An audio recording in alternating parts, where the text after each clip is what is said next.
Now in this video, I want to show you the differences between good and bad content so that you can see side by side what I mean when I say there are formats that need to be improved upon. The hooks, the cadence, the duration, the flipping of B-roll, and how you match that with audio mixing. All of those are skills, and content creation is an art form.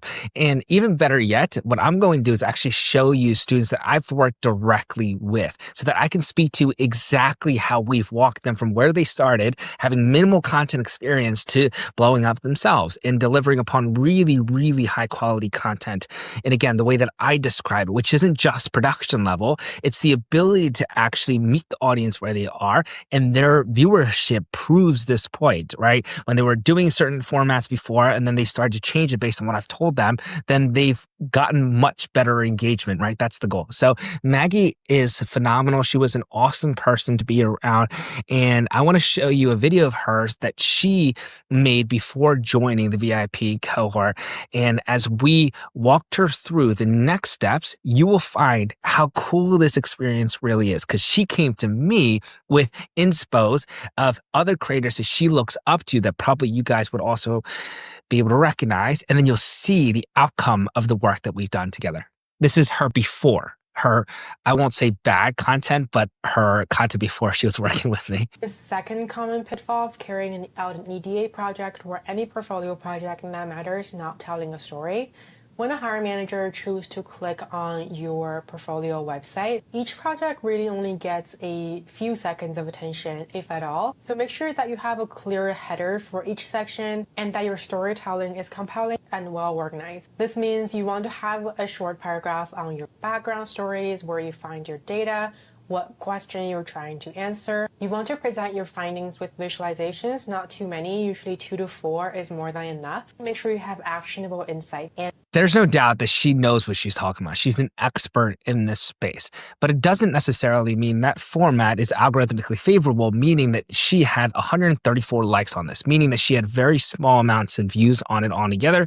I want to help her because she had such a powerful expertise to then be able to have it received by more people. So then look at the next content 2 pieces are ones that she actually sent to me. She said, June, I aspire to look like these creators. And I said, cool, let's study them. They're fantastic. The first one is Chloe Shi. She blew up for her 30 lessons for 30 days, or that series, and she's incredible. And so she's showing me this video, right? $1,000 more in salary just by negotiating. Here's how he did it. This is lesson number 13. Tip number 1, let them give the first number, but be prepared to take the hit. You will get lowballed. Tip 2, be prepared with 3 numbers. Your anchor, the highest number you'll ask for, as my mentor once said, anchor high like a motherfucker. Then your due diligence number, which is based on research. Finally, a number you'll be happy with. Tip 3, attack in pieces. Start with salary, then equity, then sign-on bonus, and other benefits. Tip 4, ask calibrated questions to understand the rationale. Come on, how can we make this work? How can we close this gap? What are the pieces the team is thinking through? Then, tip 5, pause. Shh, don't say a single word, count to 10. Let them talk. Then 6, mirror and label. Repeat their last few words. My experience level, let them elaborate. Then label their underlying emotion. You can disguise it as rephrasing and start with, it seems like, it looks like, it sounds like. The team feels unsure about whether someone from my background can succeed. Similar expertise in her tech background, and Chloe is an incredible creator, right? When you look at Maggie's content versus this, initially she had just consumed Chloe's content, right? She didn't understand what it meant to study it. She didn't understand how she's very deliberate about her entire strategic process of how to garner attention, but still display a beautiful piece of content that demonstrates her expertise, but is then favorable algorithmically that allows many people to watch this piece of content. Now she has over 1 million followers. But there was another creator that she had sent me, and this is Mylene's May, I believe. And if we look at her content, there's a similar artistic feel to the storytelling. What does it take to start something? And by something, I mean literally anything. My first year university prof used to always say that the first step to doing anything is understanding the unknowns. But how do you understand the unknowns when you literally don't know what they are? Well, step 1. List out all the things you don't know about what it is you're trying to pursue. And even when that's too hard, I just throw my ideas to Claude to get the ball rolling. So Claude is an AI collaborator tool, and I know AI tools can be scary, but I think they're only scary if you don't know how to use them. Here's a prompt that I like to use for any idea that I want to explore. I want to create a blank. What are all the unknowns or questions I should consider before getting started? Step 2. Go through the list of unknowns and questions and use Claude to fill in any gaps of knowledge. You'd think that living in a world with information more accessible than ever, it would be easier to act on your ideas, but it's easy to get lost, and Claude helps point me in the right direction. Compared to other AI tools, I like that Claude can actually search the web, and it can now even integrate with your Google Workspace. At this point in time, you'll have a lot of So hopefully, even if I don't finish this video, you understand how there's a similar dynamic feel of different angle changes, this cadence, the ability to have such dynamic shots where they're constantly moving, but also then they move from dynamic to still shots. They're all formats that are so brilliantly done. And for Maggie, we sat down and we studied and did our homework. And this is what I want to show you as a good piece of content that became a product of her incredible hard work and study. Everybody thinks you need machine learning projects in your portfolio. Well, you don't. Here are 3 beginner-friendly portfolio projects that you can use to showcase your real-world data skills. Use this Airbnb open data to simulate A/B tests. Write SQL to compare 2 groups, analyze lift, and build a simple dashboard like this one. Use this 311 complaint data from New York City's open data website to do a data cleaning and wrangling project. This data is messy, it's huge, it's full of issues, which is perfect to use pandas to clean it up and visualize complaint trends by geographic areas. Lastly, use this Toronto bike share data to track bike availabilities and build a dashboard using Streamlit and Folium. If you need a step-by-step tutorial, I have this exact project on YouTube and GitHub repo for you. This is so good. And I was so unbelievably proud of her when I started to see her content head this direction because she picked up on it very quickly. And I attest that to her hard work. But together we were able to look at, all right, how are these inspos and how are these successful videos implemented and formatted? And then she's doing the same. And now she's learning and expanding upon this content creation skill. And there's no doubt that it's a better piece of content. Hopefully you can see that as well. And that is why she's been able to garner higher engagement in these posts. And a big part to mention is that all of us start here, right? No one usually comes into content creation knowing what good content looks like. You have to study it based on other creators that are on that platform that are doing it well. She was a great student. Here's another creator that I thought was phenomenal. Her name is Kenzie, and I will show her before content. Again, not bad content, because these are creators that had a skill level, but it could be improved upon. I'll show you exactly which one we used for inspo and then what she was able to develop. I used to be the biggest quitter and thought that had to do with my depression. It actually was just my self-doubt. So often, mental health girlies marry their depression with their doubt when they're separate things. One of the best things I've done is separating the two. With myself, with a lot of my clients, their depression makes things really hard, isolating, and hopeless, but it's the doubt that makes them the quitter. Sometimes relentlessness is this very sexy quality of fierce self-assurance and just being someone who will not quit on themselves. In my more depressed girl stages, it looks like this ugly, scrappy fight to keep believing in myself, rising again and again, no matter how hard I get knocked down. There is duality there. Your depression is not a problem. It sucks. And my heart goes out to you so hard, but you're still powerful. You can be confident and depressed. You can be struggling and powerful. You can be successful as hell while still going through it. Let that duality exist. Build the self-belief. But I promise you, if you're a mental health girly, everything that you want to be and do is still so available to you. Again, even with this talking head video, we are watching her inspo, and again, ones that she had found, saying that she finds great gravity towards. And then we look at it and we're thinking, wait, your duration of video is significantly longer than all of your content that you're using as inspo, right? They are significantly more to the point. They specifically speak to a pain point. There is something that's happening that's a little bit different on screen than you just sitting there, right? There's more dynamic movement, or it's in a position that makes you feel more like a FaceTime vibe, right? There's all these different things that we're picking up on. And after studying that content together, looking at how could she improve upon the hook, the cadence, the duration of video, this was the inspo that she found for me, and then I'll show you the output of it. So it turns out that if you stop complaining so much about things you can't control and you start taking control of things you can, and you stop comparing your life to other people and you start being insanely positive about everything, life actually gets better. I know, it's so annoying. There's good parts about this piece of content that she was deriving from. So there's probably, and same thing with Maggie, there's always many inspos that are happening simultaneously. It's not like you find one video and get inspired by it and just post a video based on that format. It's usually a culmination. And that's why we have 49 content that we study in our 7x7. But for her, when she's doing this, there's an aspect to how comforting this piece of content feels like for her. So when she's laying in her bed and there's this kind of FaceTime feel, she's speaking to a particular pain point, and the duration of the video is much more concise.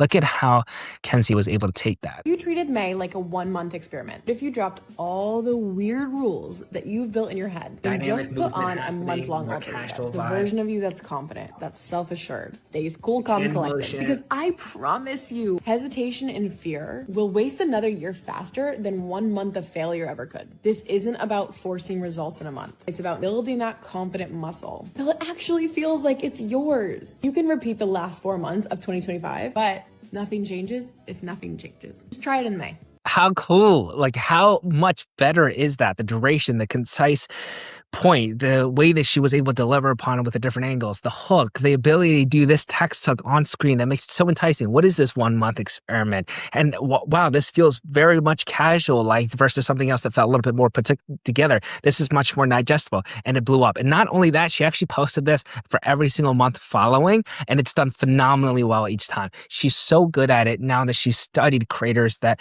were like the previous inspo, and it's a collage of all these different concise points that are delivered upon with different movements and titles and the cadence of positioning. All of that she had studied, and that's what makes this piece of content good.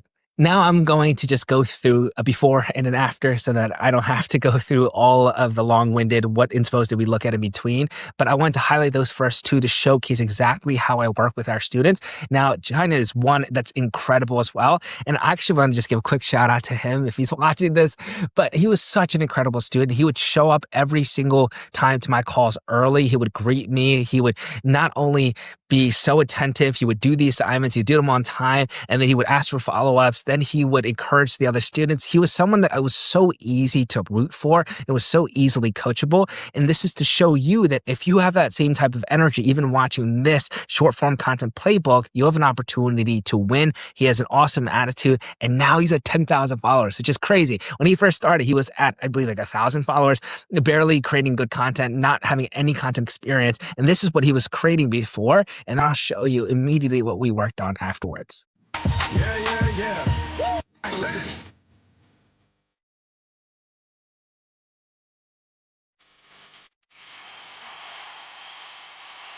And so, again, he has a bright smile, really awesome personality, and he's a fantastic human. But when I watched that piece of content, I'm like, China, why would anyone follow you for this? Because one, the outfit, great, it's cool. There's nothing that stands out about it.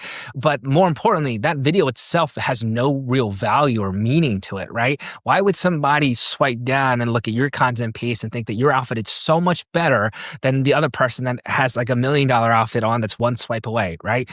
If you're competing in this fashion space, which is very much saturated, you have to stand out by providing value. What is the pain point that people have? How can you actually then solve that and show that visually in a concise format that is easily digestible? So then what he did was study other content creators, just like I showed you with the previous two with Maggie and Kenzie. China did the exact same thing. And look at this new format that did significantly better, by the way. I want to wear color, but don't know where to start. Great, easy pain point. A lot of people feel that way. Hell no. But you got no confidence, baby. Really wanna run around and chase me. I'm not no Travis Baker. Right? Like, it's so much better. He's calling to a pain point. He's providing value. The cuts of it, how concise it is, they're all so deliberate. So when he's doing this, and you see him then smile and point up and then change the text, try 3 simple color combinations, that is deliberate, right? He's doing that with intentionality of, oh, I need something different to happen in the second of this video. Great. Then he's changing format. He's looking away from the camera to add a different dynamic to it. He's doing that deliberately. But you got no. Then when he's doing the 3, you see how like when he's doing it, each pose, he's moving in it. How cool is that? So they're subtle, right? So he's putting his hand in his pocket here, and the other one, he like had that bright smile and then starts to smile in his full pose. And then In this third one, same idea. He's looking down, then he's looking up, right? Every one of those things are so deliberate. And he's doing that with how concise each format that he saw in this inspo, then basing it into his content, and that video had done well. Now he's doing that. And he's getting like 100,000, 150,000, 200,000 views on his videos. And it's so powerful when you can look at good content and it's a resultant of studying, understanding hooks, understanding dynamic cadence, understanding how it's shot, understanding movement, and that is how you can accelerate the pace of your engagement improving through the understanding that content creation is really a skill and it's an art form. Great. Here's another one of my creators. Ricky literally had no content experience. He was doing content about real estate like this before joining Creative College. And then he grew to over 10,000 followers in our time working together, which was incredible, by the way. And he was an awesome, awesome person to work with. And I'll show you an example of his prior content. Simply not true. Many first-time homebuyers only need 3% down. Common mistake first-time homebuyers make is thinking that they need to put 20% down for the first home. That's simply not true. Many first-time homebuyers only need 3% down. In some instances, you can do 0% down. Curious about what home buying looks like? Follow me for more home buying advice. Right? Low energy, no title, cadence is off. The cut is so jarring because there's something called eye line, and you have to match your eye line. So when you're doing cuts, it's like a match cut so that your eyes remain the same place. If you don't, then it's jarring. It feels very visually weird. So you'll see it, and I'll call to it when it happens again. First-time homebuyers make is thinking that they need to put 20% down for the first home. That's simply not true. Many first-time homebuyers only need 3% down. In some instances, you can do 0% down. Curious about what home buying? That's jarring, right? When your eye line changes like that, where his eye placement was completely different. So that's one simple element to that. But you see in general, right? The cadence is off, no title. And a big part of this was too, he was creating content about the wrong things, right? He started to be very pigeonholed into a topic because he was told to do that. Then we went into the personal branding realm where he was then creating content about a story. That's how quickly he then garnered traction because he was building an audience based on his experiences that he was going through or his past painful experiences. And that actually was so much more digestible and easy to root for. So then people started to grab, then he now has his own like digital product. He has his freebie. He has his own website. Like he's done such a phenomenal job in a short span of time. And it's with the understanding that the content need to improve. And look at the content that blew up. By the way, it blew up on TikTok and on Instagram. And it's just one of the videos that have blown up for him. It's just a talking head one that I think is easy to compare with. But you can literally do whatever title here, right? Something in the face of the viewer. You want in life. I'm at the airport, one of the busiest places. There are hundreds of people around. They might be laughing at me, watching me. Pain points. Speaking about something that's much more digestible for the audience to listen into. Thinking this is silly and judging me. And that's okay. Just like you scrolling. In an hour or two, you'll probably forget that I... Just like you, in probably an hour or two, he's actually crafting the script based on what the audience member is feeling, and he's speaking to it. did this. So this is just a reminder that you are your own main character. Everyone is the own main character in their own life. So whatever it is you want to do, just go out there and do it. And you don't care about what other people are doing. That's so much better. And there's no doubt when I literally saw it on my For You page, by the way, which is always the coolest experience when one of our students then just blows up and I see their content naturally. And that happened for him on his TikTok. And it was so brilliantly done. It's just one example of the many that Ricky had done and improved upon. But in that short span of time, he's now practicing how to talk in front of the camera. He felt awkward before. You see here, he feels much more natural. The cadence is better. The way in which he's doing the cut so that there's no hesitation in certain parts, that there's no gaps. It doesn't feel awkward. That is really well done. Then he's dynamic. He's moving. He's not necessarily staying stagnant. He's actually making this video much more interesting. Then you see the people behind him is like adding a different dynamic element to it. He's doing this all deliberately because he understands now how to craft good content. And that is one of the final examples that I will show. And if you look at his page in general, he has 12.6 thousand new followers. And all of these content pieces are ones that he based on, let's say, different formats he had found. He was able to tell his story in and build an audience again to his 10,000 and now 12.6 thousand. My message to you is very simple, and I will repeat this over and over and over again. It's okay that you don't know what good content looks like just yet because you likely haven't studied it the way a creator should. You probably have just been consuming content and you're inferring, this looks like something that I would see. Maybe why does this feel so off? Why do I not feel aligned to it? It's because you're not studying it. And once you do and you understand the content is a skill, it should be the most freeing thing ever because it's like, okay, it's cool to suck. It's okay to suck at it initially because I have never done this before. Give yourself the reps, practice. Remember all the things that I taught you about and the creator mindset. Remember all the things I taught you about the production system so that it's much quicker. Remember the creator vision, which parts to actually speak on. How is that all of those video ideas fitting underneath your brand? Remember how you're actually optimizing for viewership based on the formats that you're finding that are algorithmically favorable. I showed you the trends. He did the trend, right? And he's doing the trend based on his creator vision. This is one that everyone has seen before. So I'm 25 and a bit ashamed to admit that. I told him to do that format. It got a ton of views. I think it's at like 5 million views now. And he did this, but it's based on his creator vision. All those points in his pain in terms of his creator vision, his uniqueness segment, we walked through that. He made that video and it blew up. It's for the reason that content creation is a skill. You can develop it too. And hopefully that's been a lot clearer now that I'm showing you specific examples of before and afters or bad versus good content.